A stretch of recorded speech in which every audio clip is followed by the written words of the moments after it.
Good morning. Good morning. Good morning. Happy Thursday to everybody. It's a great day because it ends in Y. Yes. Just let that sink in. Yeah, this is Dr. Charli, the book mama. This is Stephanie Palmer, the grammar queen. And we are here for a little writer's therapy. Okay, so we want to give a couple of seconds for you guys to like, share, tag. Yes. We have hashtags now. Yes. I'm so excited for today. I have a hashtag. Hashtag book mama. Yes. There and you go. hashtag grammar queen. Woo, woo. Absolutely. Yay. So while we're waiting for y'all to do that, I just want to show you that Stephanie Palmer has looked so intelligent and so smart for all these episodes. I went to the doctor. Uh-oh. And I have a thing going. Uh-oh. Look at there. I look as smart as her now. Yay. I feel so smart. I can't see the computer screen with these on, but I look so smart. And you look great, by the way, too. I You do. look amazing. Thank you. do. Thank you. Except that I need them for distance, not for this. So, but I just wanted everybody to see that I do have the capability of looking as smart as the grammar queen. So we're talking about children's books today. Yes, children's I'm really books. excited about this because this takes me back. It does. It takes me back, too. Yeah. You still get to read to your kids. I do. I read to one. Right. The other three are just like, it's whatever. So I had this experience with children's books because I have 4 kids too. And as mine were learning to read, I thought that I would read to the younger one and not have to read to the older ones. And that was a complete backfire situation. So I ended up every night that I would read out loud. I would read chapter books out loud to my kids. And it was really for the intention of the younger child, and the big kids were like, why does he get a chapter book out loud? I want a chapter book out loud. And that all worked well and good until they wanted different chapter books. It was like, God forbid I got laryngitis because it was going to be a rough night at our house. That's funny. That's hilarious. Well, and I'll take it back to my childhood, and then I'll revert back to, reading to my children.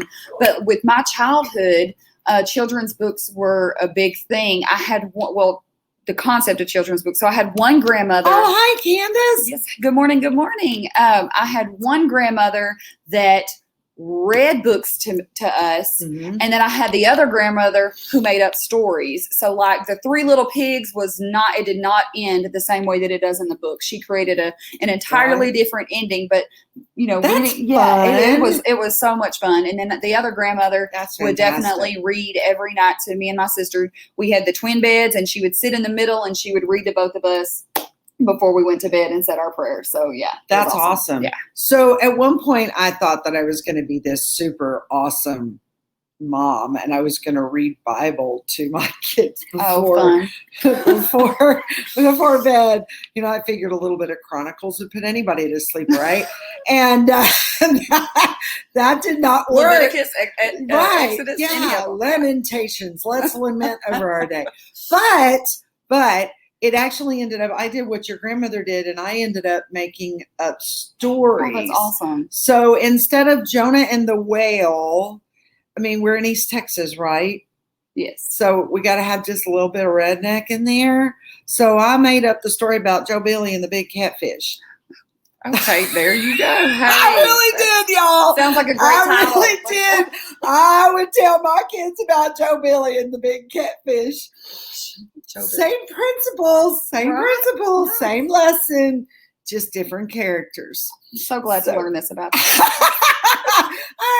I loved it. I had so much fun. My producer's going, I heart you so much.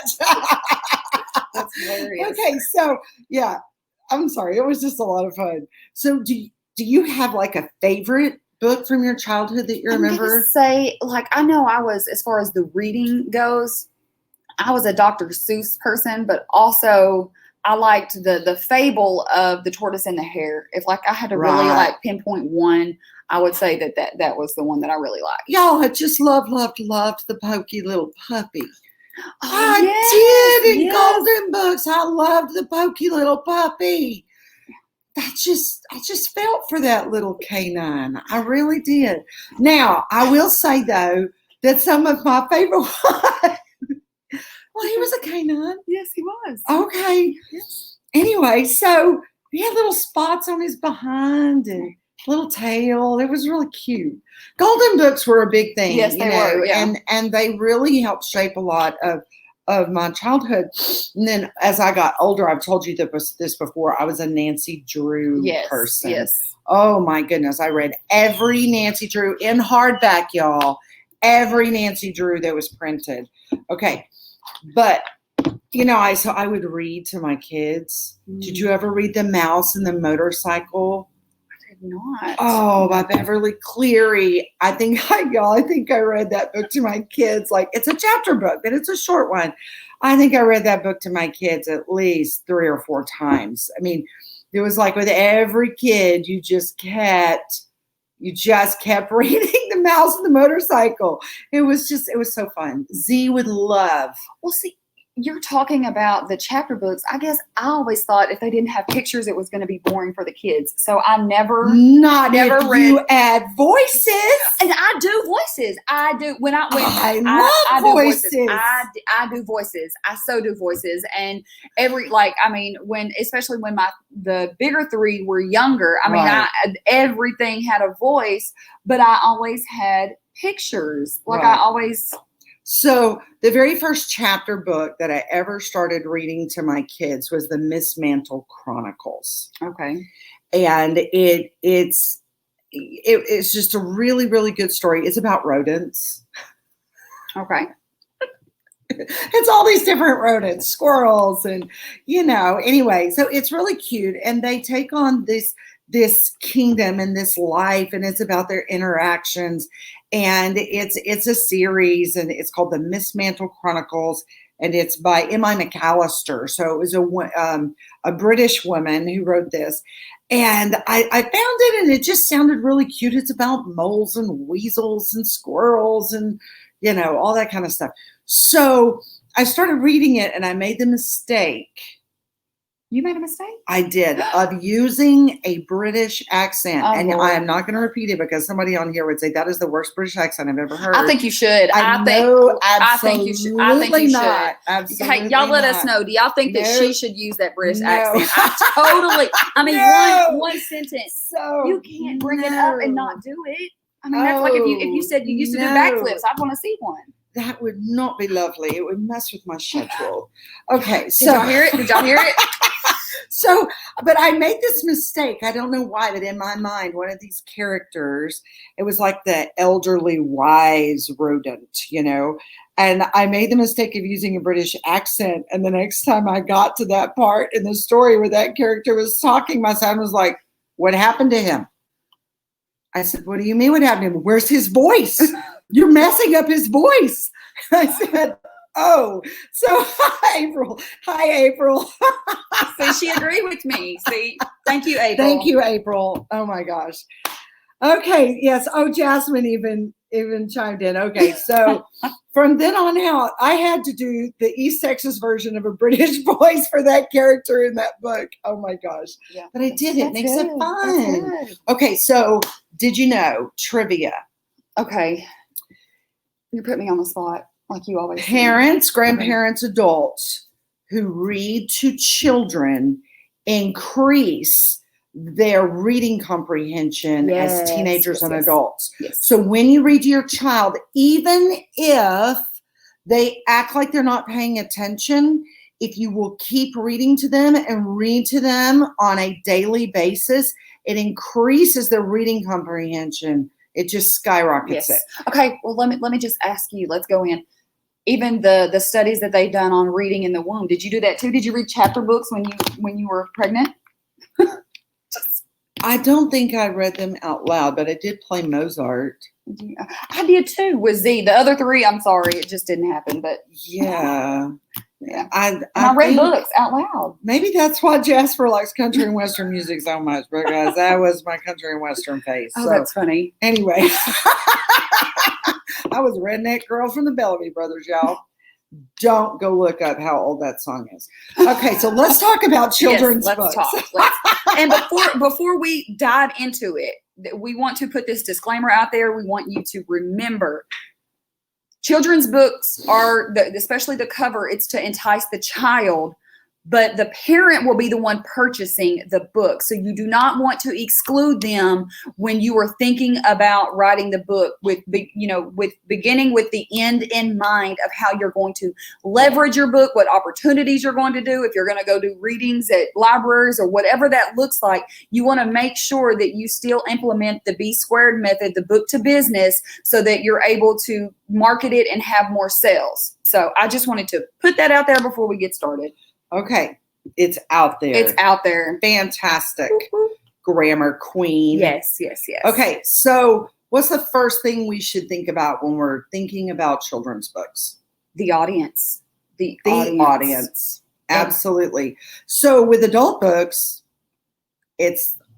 your audience is targeted more towards a specific group of people, but the audience for children's books is really about age group. Yes. Yeah. So we have had that situation before where we've gotten children's books and we're like, how old are you targeting this child to be again? Because that's a really big word for a first grader. Right. Yes. Not all first graders can be like you. You probably use those big words in first grade. I think you did. You probably used them in I own that. I got in trouble for big words in elementary school. Did you really? I really did. I got in trouble more than once in school for using big words. Wow. But that's a true story. People would accuse me of plagiarism. Teachers would accuse me of plagiarism. Really? And one time I was very disrespectful to a teacher using big words, and she called my daddy. At least you didn't use 4-letter words. No, I didn't use 4-letter words, more like 40-letter words, but but I don't think she understood what I was saying, and she called my daddy and told him I was disrespectful, and he asked me what I said, and I told him, and he said, well, that was not a good attitude, but you were probably right. Kudos to that. Okay, so yay, Pops. Okay, so audience, can you break it down? Well, we're going to get back on this, y'all. We're going to stay focused. Yes, well, from 2 to 8 with the picture books, but I think even with that, it's around 500 words is a good number. But then I think the vocabulary and the dialogue would be completely different from the 2 to 5-year-olds, right, from the 5 to 8. So even then you want to kind of have that in mind if it's going to be a parent-led reading or if it's, well, of course, 2-year-olds. I mean, nowadays 2-year-olds can probably read, but Good Night Moon. Right. I know some 2-year-olds who can quote Good Night Moon. Right. Yeah. But even around that 4 to 5 is when the beginner, the reading levels are starting. So, and I'll even say with my youngest and now the other kids, I mean, it took 4 times to get a kid that loves to read. So I'm really honing in on that, but he can do sight words like the months of the year, the days of the week. And I'm over here just baffled because, and it's not to compare, but I mean, I know it just as me as a child, I didn't learn that until it's amazing 3rd grade. The information that children can retain, which is one of the reasons, even though the word count may be less, especially for books for younger children, even though the word count is not very high, the words that you use really matter because they're really going to absorb those words and they're going to apply them to their vocabulary. Yes. So children can be very passionate about their books. Yes, they are. Yeah. Can I tell you a funny story? You can tell me a funny story. All your stories are funny for the most part. So my oldest Jasper, okay, she's 22 now.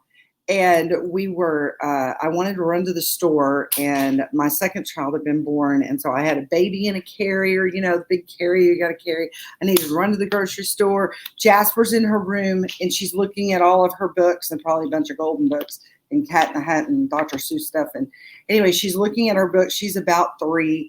And I said, Jasper, come on, honey, we got to go to the store. And she says, take my book, Mommy. And I said, no, we're not going to take any books with us because I didn't want to lose the books. Right. We're not going to take the books with us. We're going to run to the store and come right back. No, Mommy, take my books.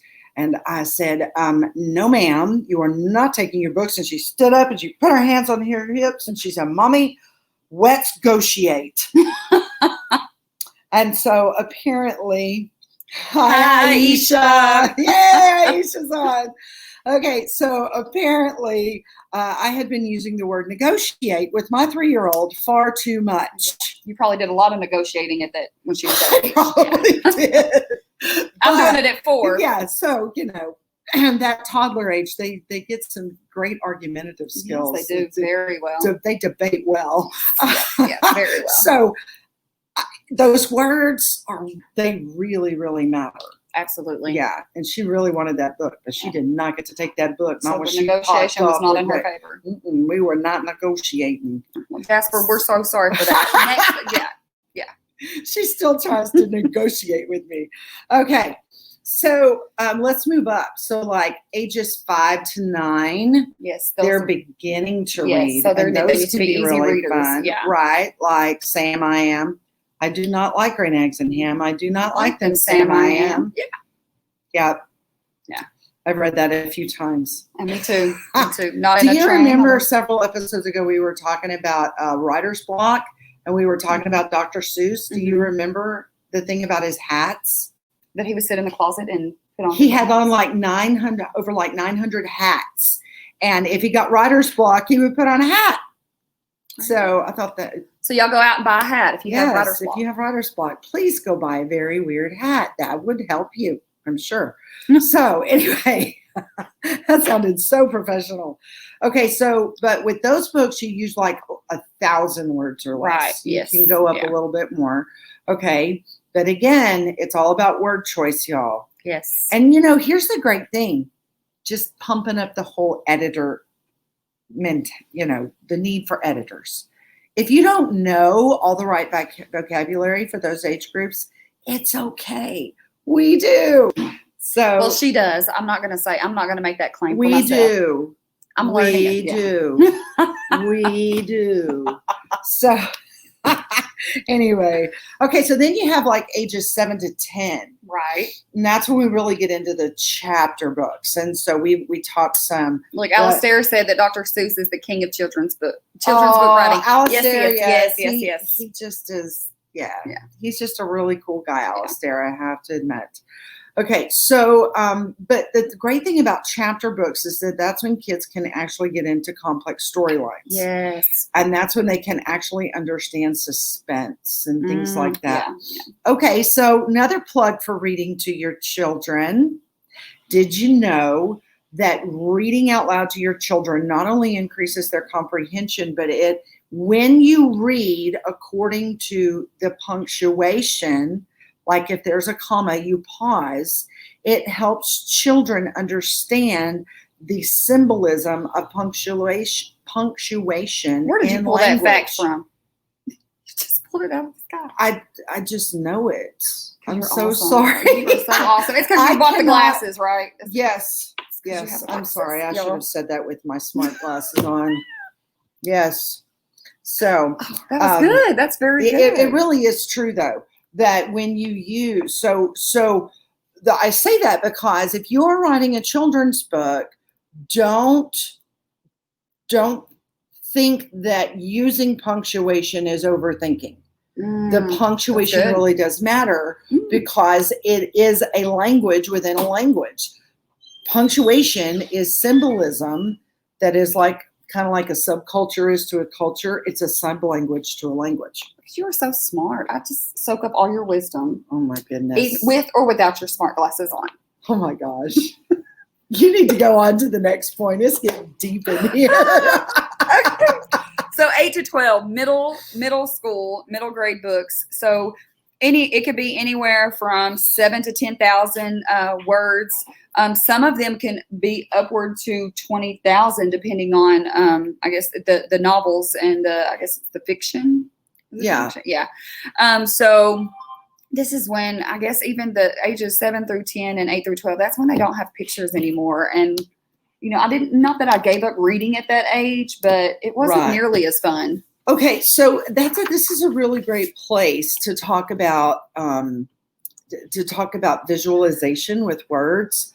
because yes, that is when the pictures in the books start to go away, but it is the writer's responsibility to paint the picture. So you as the author, when you start getting to that stage in writing books for juveniles, you've really got to focus on painting a picture with your words. So it's not just about the storyline anymore. It's also about giving the reader something of interest. Right. Otherwise, it's not going to be, a fun book. Yeah. Well, and I'll say even with the 8 to 12 group, you normally have a protagonist that's similar to the age of the reader. So I'm looking at, what is the book? It's not Matilda. There was another book, not Nancy Drew. What is the Ramona? Beezus and Ramona. Beezus and Ramona. Beezus and Ramona. Yeah. Now I did read those, and I enjoyed those books when I was younger. Yeah. Yeah. So So another thing about books for juvenile age children, preteens and teens. Yes, they don't have pictures, but they're still making that transition from pictures to no pictures. So the cover is really, really important. Beverly Cleary, yes, Jasmine, you're right. So the cover is really, really important. So you will want to, sometimes as adults, we make our book covers so that they catch, yes, we love Beezus and Ramona. That they, as adult books, we kind of leave something just kind of hanging in the picture. It's a mystery. We want people to read the book because they're intrigued. What does that cover really mean? What is that? Why did they pick that cover? Like The Secret, that book, The Secret, right? Yes. Was very obscure. Right. What did that mean? Okay. But with preteen and adolescent books, you've got to really add something on the cover that will intrigue that age reader, because as they're going through, if there are 3 characters, they want to see those 3 characters on the book because they want to know what they look like. Right. And they have to look like what they're described, how they're described in a book. But that helps. So if you're writing and you're creating and you're working with illustrators on our team and stuff, you want to make sure that transition is made, because that helps them transition and keep loving reading, which is really important. Absolutely. Yeah, I totally agree. So, well, you can disagree. No, I agree with you. I would love to argue with you. No, I do not. On the internet for the whole world to see. No, we're not going to argue. We're going to get along. Y'all, we can't argue. Like, it doesn't happen. One of us will bust out laughing and the argument's over. Okay. So, most important elements of a children's book. We've talked about audience a lot, but that's because it's really, really important. But what else matters? The characters. You want to make sure that the characters are unforgettable, whether it be in the children, the younger children's books, or the preteen books, whatever that looks like. Right. You want to make sure that they're unforgettable. So sometimes they're unforgettable because they're a cat that wears a hat and has strange poetry erupting from his whiskered mouth. Okay. That the Cat in the Hat, everybody knew because he was a cat. And, like I was talking about the mouse and the motorcycle, the mouse was the focal point, the main character of that book. But sometimes, the character is unforgettable because it's actually a character that children can relate to. Yes, yeah. Okay, so it's okay for it to be a boy or a girl or a child from a particular background, or has a specific skin color or something like that, because that is maybe the purpose of that book, and children can relate to that character. Yeah. And so those things really matter. So you're right. Those characters are super important. Well, and I even look at that as reading like Love You Forever to my kids. Like, I mean, I really resonated with that mom, and then just looking at how she aged throughout. Like, I mean, I really, connected with that, that reader. And it was, really, I guess, I feel so out of the loop.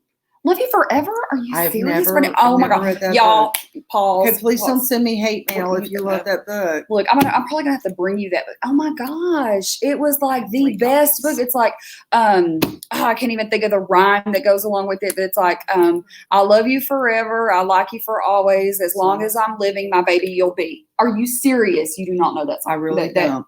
Oh my God. Have you ever read Sir Gawain and the Loathly Lady? No. Okay, we're even. No, we are not even. No, that has nothing to do. One has nothing to do with the other. Yes, it's just Sir Gawain and the Loathly Lady is a wonderful story. Love You Forever was like such an impact for kids. Are you serious? I'm so sorry to disappoint you. That's the first time you've let me down. Palmer is officially let down. Y'all, it is. But, well, I mean, you're just talking about the unforgettable characters. Like, I mean, like, I'm going to have to bring you that book. Okay. And we could save it for, years it's a commitment, y'all. She is committed to me. Yeah, like, I've got to bring it's that book. out there. Yeah. Okay, so I'm going to get this book. So let's keep going.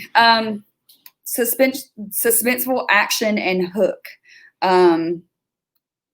Let's see, unexpected, such as shocking or unexpected events, but it's a very effective way to draw in young readers. So typically for children's books, they sway away from that, but you can actually have shocking or unexpected events because it is going to keep the reader engaged. Absolutely. Yeah. See, Wendy knows forever, my baby, you'll be. See, she knows. Wendy, congratulations. I am so excited that someone else knows Stephanie's book. That is like the book, the best.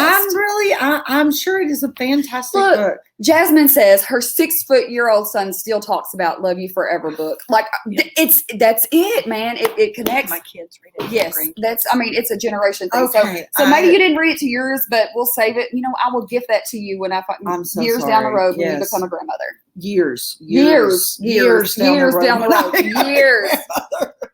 Yes. Yeah. The Curious George. Yeah. Curious George was also Suspense. One. Yeah. He was always getting into trouble. And, we know exactly what that character looked like. And, he was going to have what they had an umbrella. What was it? The man in the yellow hat. The man in the yellow hat. And I'm thinking of too, what is that little girl that she always carried the umbrella and she was going everywhere. And like, she was always getting in trouble. Yeah. Madeline. Yeah. I liked that too. And she I liked was the French. Yeah. Madeline. I liked that too. But those are, and they had plots where, she was getting in trouble. She was doing different things. And it drew me in because, I guess maybe I was just that type of child. Right. One of the great things about children's books is the dialogue. Yes. Yeah. So dialogue really matters. And again, this is where your word choice is going to be very important. Yes. Very, very important, because sometimes you're going to, as a children's author, you're going to insert dialogue that is a bad example of dialogue. And then you're going to follow up with dialogue that is improved dialogue. And it shows growth to the child. Mm. The book character made a mistake. The book character resurrected him or herself. Good morning, Jency. And so you want that character's growth to transfer to your child. Yes. You were telling me this morning that even the books that you've been reading to Z, he's transferring the knowledge of those characters into his own life. Yes. And that can be really good. You also have to be very careful what you're letting your kids read because of that transfer. Yes. So, okay. So in addition to that, there's the storyline. Guys, when you have a point to make in a children's book, make sure you follow through with it. Make sure you follow through with it. You can't just make a blanket statement and leave it hanging like you can with an adult. Yeah. An adult has the potential to apply a cloaked statement, about I'm not sure I'm being very clear, but you can, for instance, mic drop. Right. If I were to, if in a book, I were to say, drop the mic, which means. Yeah, she said something powerful. You can't say anything better than that. Like, that's a mic drop. Okay, an adult gets the inferencing there, A child Right. will not always get inferencing. And so you have to clearly follow the lesson with a statement about the lesson that was learned. The Right. character has to verbalize in the book what lesson has been learned, Yes. because you cannot trust that their inferencing skills are as mature Right. as an older child or an adult. Yeah, and even in that instance, there are some occasions, now not my, drop the mic situation, but there are some other things that you can kind of put in there that can pose the question. So, they can, the parent can be reading the book, and then, they can be able to have dialogue with the child as they're reading. So that can be a teachable moment. But like she said, I definitely wouldn't include that in a child's book so that they Right. can't follow. The other thing that you want to be careful, this just popped into my head. Oh no, just kidding.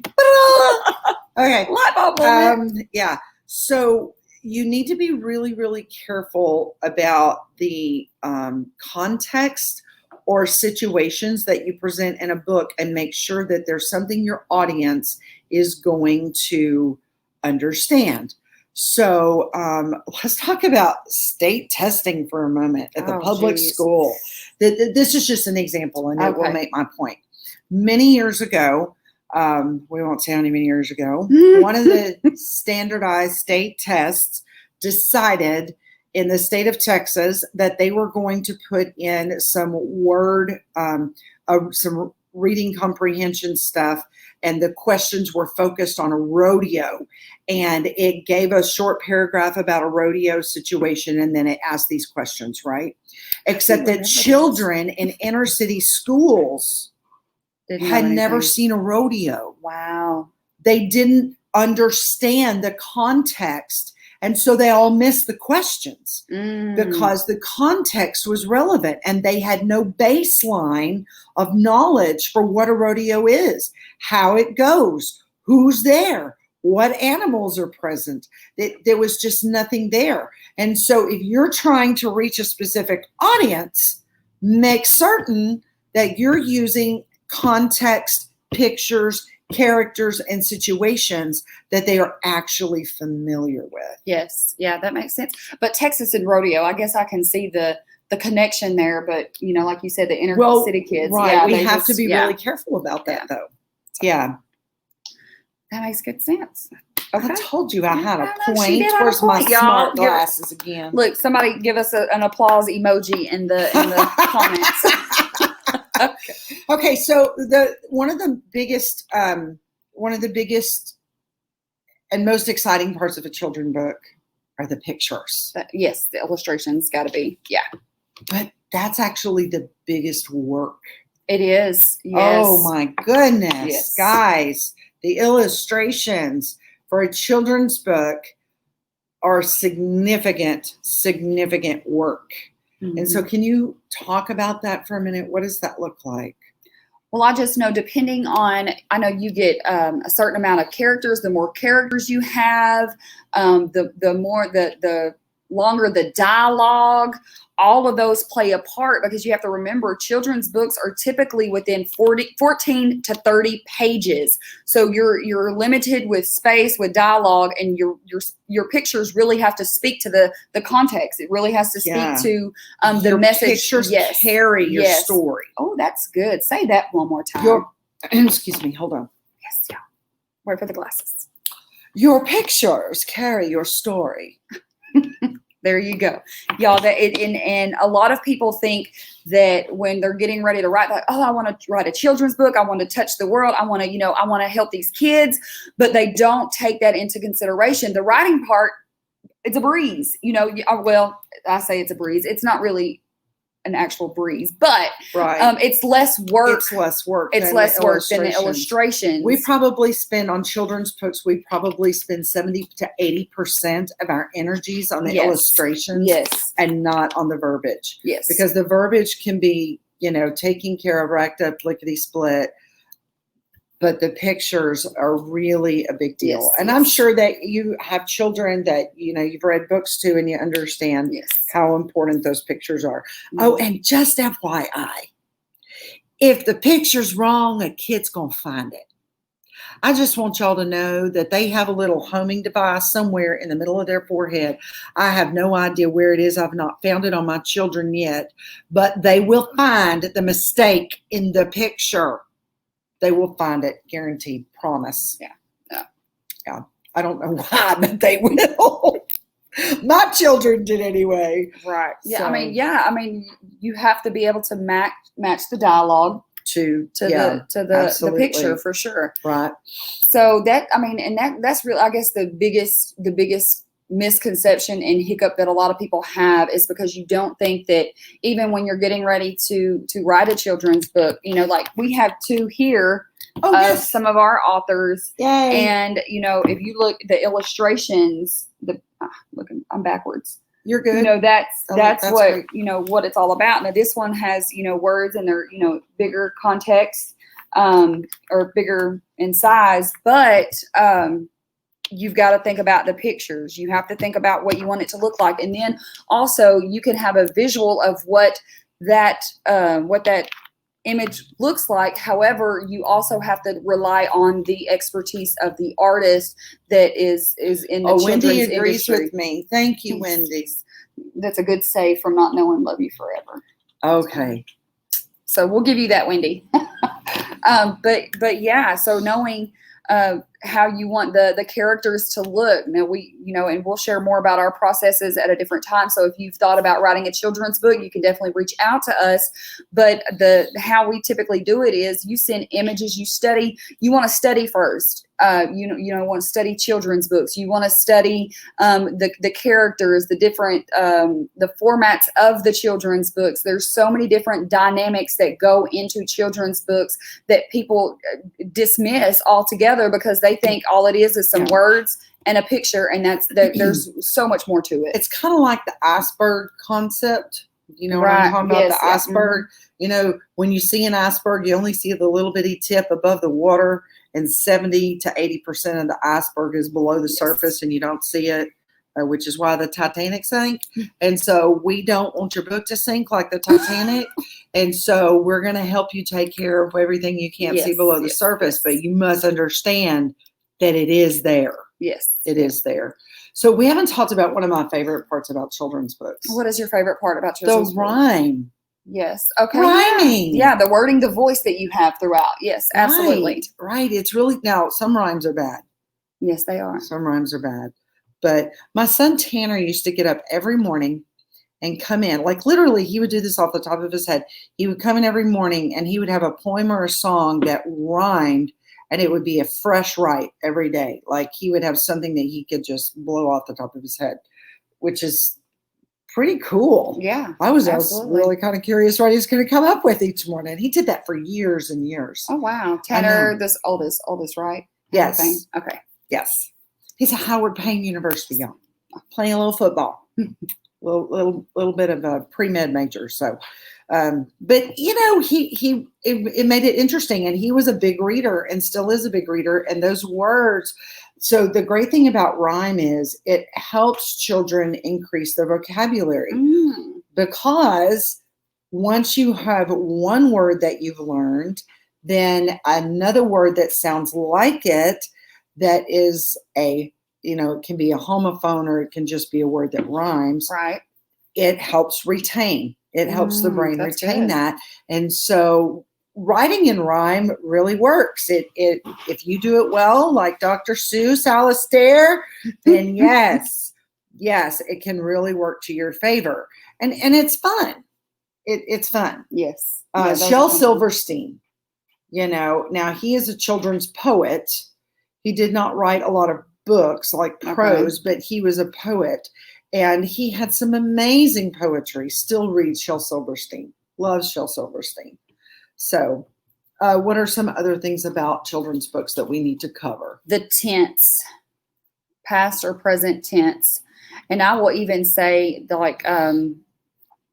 reading in present tense, I think is more of an impact than reading in past tense, because they feel like they're going, when as a child, you feel like you're, on the journey with them. So you want to make sure I encourage present tense as opposed to past tense, but whatever you're going to write in, you need to make sure that you have that flow, and you can't go back and forth, because a child is not going to differentiate between past and present. They're just, receiving the information that 9 times out of 10, especially. Right. And I'm just relating to my 4-year-old, what I read to him, he doesn't know whether it happened yesterday or today, because every day is tomorrow, so.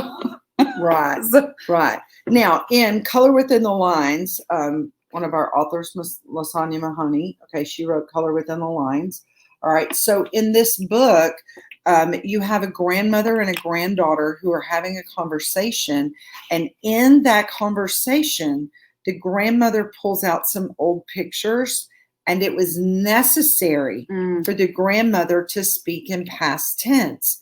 But then the conversation moved back to present tense and even future tense. So it kind of depends on the book, but you are right. If we can stay in one tense, yes. especially for younger children, yes, it really serves a purpose. Yes. So, and then also the person. So the person that you talk in, whether it's first person or third person. Yes. That I think that children can relate more to characters when they're in first person. But I don't know, maybe that could be arguable. Someone may have an opinion on that. Yeah, that's something to even think about, to consider, studying and looking, reading children's books just to see what that dialogue could be, to see what you. So we have a few children's authors who are actually working on series. Yes. Right. And so that's another thing that you want to think about, is what you do in the first book is really, if you're going to write a series of children's books, you need to be consistent through the series. And so be very mindful of that. I mean, don't get to the point where, you've got an ulcer and you're overthinking it. Seek the help of a qualified professional editor. Yes. I'm just going to let that resonate for a minute. Okay. But it does make a difference, in the future books. So I didn't realize how much fun I would have with this particular topic today. And I'm really excited. Like I really want people to write more children's books. I think it's great. I'm even working on a few things behind the scenes, so I'm putting that out there because my 4-year-old actually wants to write a book. We don't know what that's going to look like. So we keep going back and forth, but just to have that out there, and it's something new that I guess we started doing it recently, but we haven't been promoting it as much, but we definitely are going to put that on the forefront. So if you've been thinking about writing a children's book, if you need some direction on what that looks like, we would definitely love to help. Because it's a fun topic, because it's really, and I love what you shared about enhancing the child. Yes, the parent is going to be the one to purchase the book, but having the child in mind and, making a difference in a child's life. And I think it's awesome.